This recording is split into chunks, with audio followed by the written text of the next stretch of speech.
Safety and Self-Defense Community Action Project, presented to you by the Constitutional Law and Civics class, Roosevelt High School, 2021 to 2022. Section 1, Explain the Problem. The problem, Eiley Dybert. Over the past few years, members of our community have been feeling increasingly unsafe due to increasing reports of assault, sexual violence, and gun violence. It is important that their concerns be addressed. We recognize that we are unable to completely prevent acts of violence or the presence of violent community members. That being said, we are capable of helping the students in our school feel safer and more prepared for potentially dangerous situations through instruction in safety and self-defense.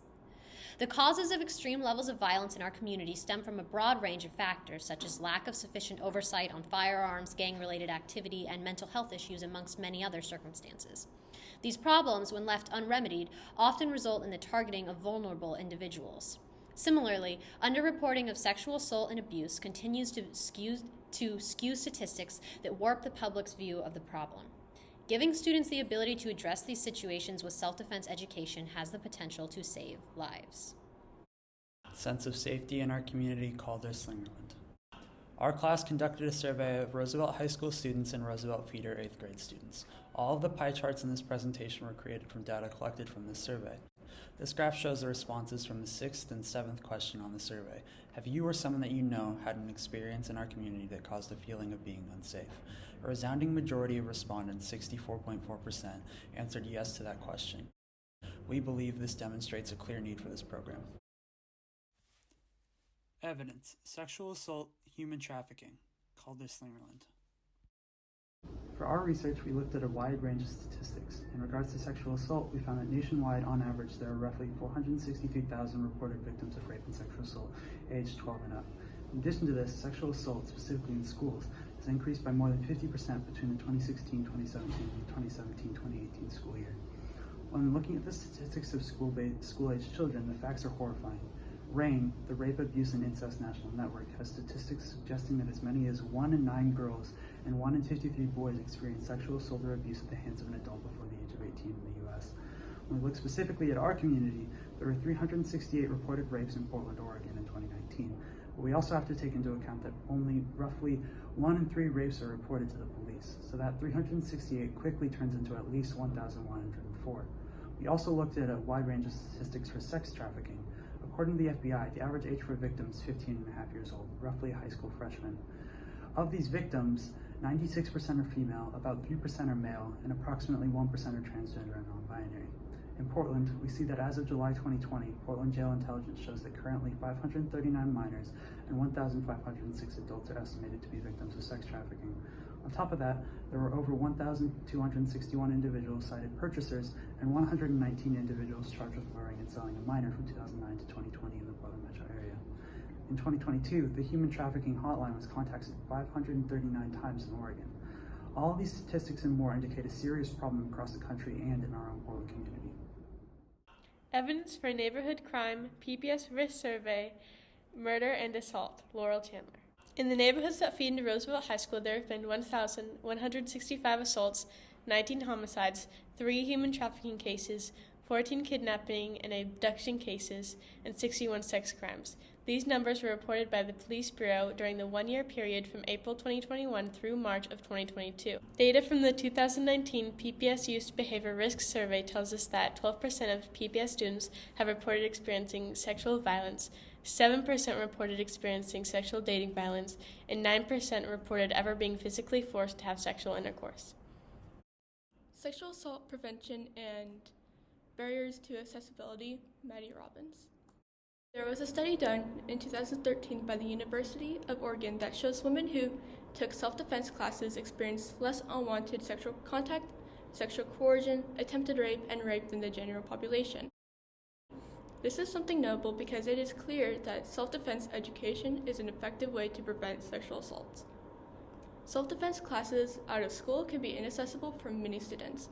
They tend to be more expensive, and these classes have a tendency to schedule classes after work hours. Due to this, students who are interested in taking self-defense classes won't have the time to take the class because of a job or other school activities, and the price being too high for the student and their families. Existing policies, Metzli Galindo. The SARC program, based in Beaverton, Oregon, has had connections with Roosevelt High School before. In the past, SARC has come in for 9 classes, taught students about groups that are more likely to be assaulted, pornography, media influence, bystander intervention, victim empathy. At the time, PPS wanted this program to be in all the high schools in its district, but the district did not fund SARC for this program. Ms. Macon teaches at Roosevelt said when SARC was implemented into a curriculum, students were very engaged and benefited from the program. SARC had this program going for 6 years and stopped the program after the COVID-19 pandemic started in the spring of 2020. We have not found any disagreements within the community. Most of our community believes that SARC should have remained as a more permanent part of the curriculum, but clearly the district felt otherwise. Section 2, Analysis of Alternative Policies. The introduction, Soul Sharp Salter. Our policy solution is the addition of a self-defense unit into 9th grade physical education and/or 10th grade health curricula. The goal of this curriculum would be to increase the feeling of safety and security within our community, especially amongst our youth. One advantage to this course of action is that it has the greatest possible outreach, as all 9th graders at Roosevelt would take this unit. Additionally, if the program has success at Roosevelt, it could be extended district-wide, giving it even more influence in other communities across Portland. Although we are choosing this plan, we have considered a few other possible alternatives. These other options are a self-defense club, a voucher for self-defense classes offered elsewhere in our community, or a full elective class. All of these alternative policy plans have their advantages and drawbacks. Alternative policies and community concerns. Eiley Dybert. A self-defense club is our first alternative policy solution. This solution would involve starting a club and hiring a professional instructor to teach it. One of the greatest advantages of this alternative is that this opportunity would be available to all students. However, while this plan would be the easiest to implement in our school and everyone who participated would have an interest in self-defense, it also poses many drawbacks. Students who have after-school activities like sports or jobs wouldn't be able to participate. We would also need to find a location for the club to be hosted within our school that could also house all necessary equipment. Finally, we wouldn't reach as many people with a club as compared to a required course. Our second alternative policy solution is a self-defense class vouchers. One advantage to this option is that we would not have to coordinate an instructor to teach on our campus or find a place in our school. One downside to this alternative is that it would be expensive. This class would also fail to reach as many students as the required course, and the number of classes the school could offer vouchers for would be limited. If a student liked the course and wanted to continue, they would most likely be unable to. Our third and final policy alternative is a full elective class. A benefit of this option is that students would have the freedom to choose whether or not they wanted to take a self-defense class. It would also be a much more in-depth course than our policy in length and the covered subjects. That being said, elective courses fill up quickly at our school, and students who want to take the course may not be able to due to a limited number of class roster spots. Another barrier to this plan's function, we would have to hire a teacher for the entire school year to fill the needs of this course. It is difficult to hire teachers, so an elective class would not be financially feasible at this point. We anticipate we will experience opposition to our policy due to concerns about increased violence in school settings, as well as the possibility of students becoming injured during instruction. We anticipate these oppositions because of reactions to similar policies put in place in other high schools in our country. These concerns also surfaced during our class discussions. It is also worth noting that while in the minority, a substantial set of our safety and self-defense survey respondents responded that they preferred safety and self-defense education in the form of one of our alternative policies, with 30% responding that it should be its own class, and the plurality, around 35% of students, responding that they preferred our policy solution. The conclusion, Anna Marie Thomas. Ultimately, we don't believe that these alternatives will be as successful as a course integrated into our school's PE and health curriculum just because they wouldn't be required. By having a unit inside of the class that all students are required to take, more students will have access to self-defense education. The more students that we can reach, the more people will be equipped to defend themselves, and the more safer our community will be. Section 3, Persuasiveness of Policy.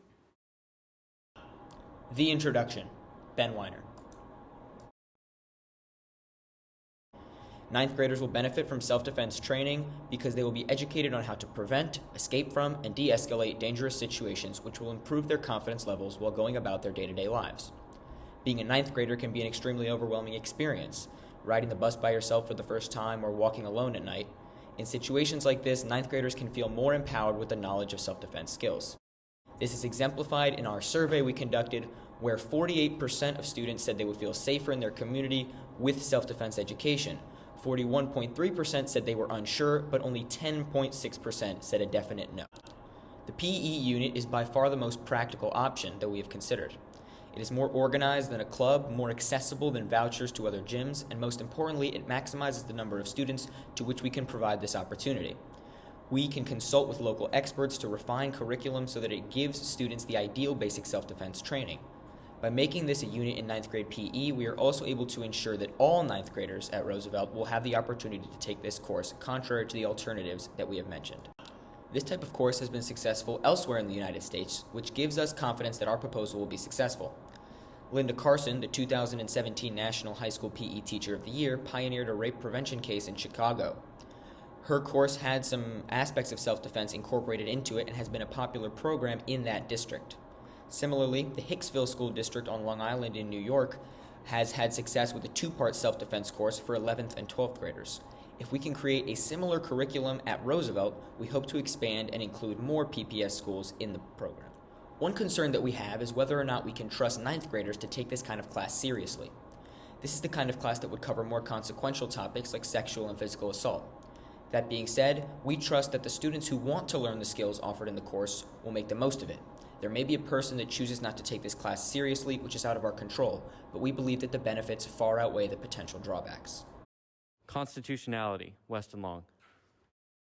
We believe that creating a comprehensive safety and self-defense curriculum is well within what is considered constitutional. At our school, the administrators are allowed to make decisions regarding classes and curriculum, as long as it's up to the standards set by the district. In a board policy, Portland Public Schools states that the district must continually develop and modify curriculum framework to meet the students' changing needs. For our class, we interpret that as the district giving us the freedom to add to our school's curriculum in a thoroughly researched and deliberate manner, as long as the proposed additions stay true to the school board's vision and ideals. A similar sentiment is shown by the Oregon Department of Education. In a department rule, they state it is their job to promote the mental health and well-being of students and support academic, behavioral, and social-emotional success for students. This not only tells us that we can add safety and self-defense to our curriculum, but also tacitly endorses the program because it promotes the health and safety of our students. The conclusion, Anna Marie Thomas. The process that our group went through to formulate this policy was not only tedious, but it was thought out. We made sure that the needs of each and every group will be met with our proposal and put on high emphasis on equity and inclusion. We consulted with experts like Chris Stearns, a coach at a martial arts gym in Northeast Portland, to ensure that we were creating something that would be valuable to the 9th graders and that they would hold for the rest of their lives. We also spoke with the PE and health teachers across our school to evaluate their opinions. Our policy is popular, practical, and proven to be successful. This policy won't completely solve the problem of violence in our community, but it is a vital first step to ensure that our youth are better prepared for real-world challenges. Section 4, Implementation of Action Plan. Action Steps, Vivian Reynoldson. Our plan to implement safety and self-defense into 9th grade PE curriculum is a multi-step process that is going to require an ongoing commitment.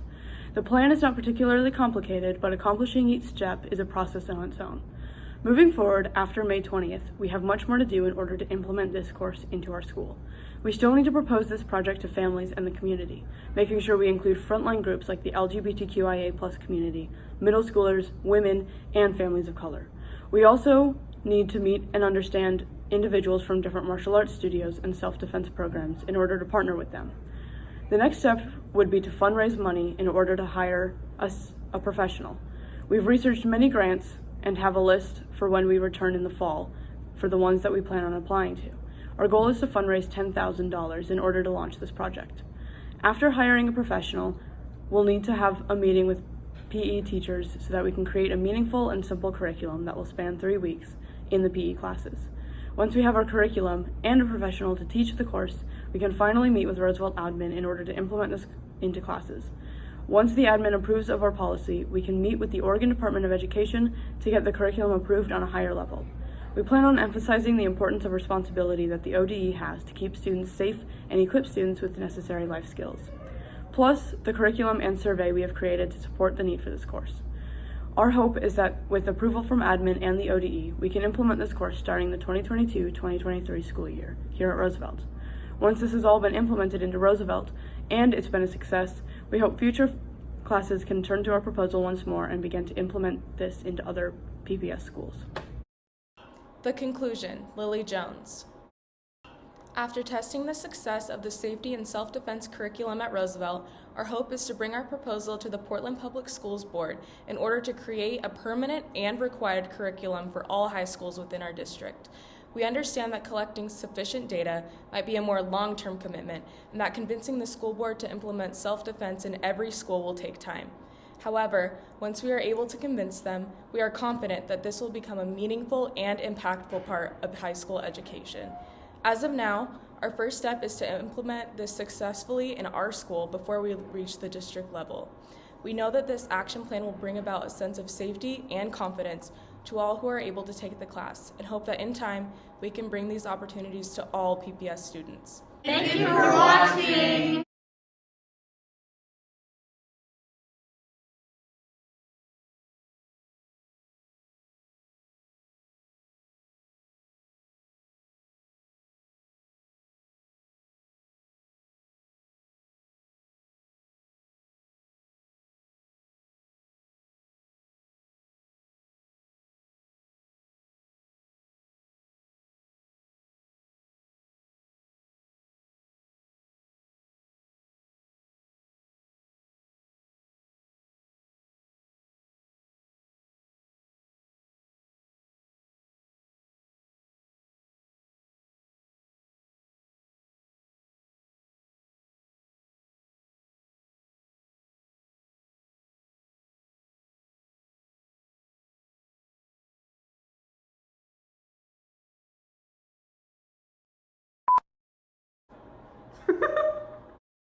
Our plan is to implement safety and self-defense into 9th grade PE curriculum.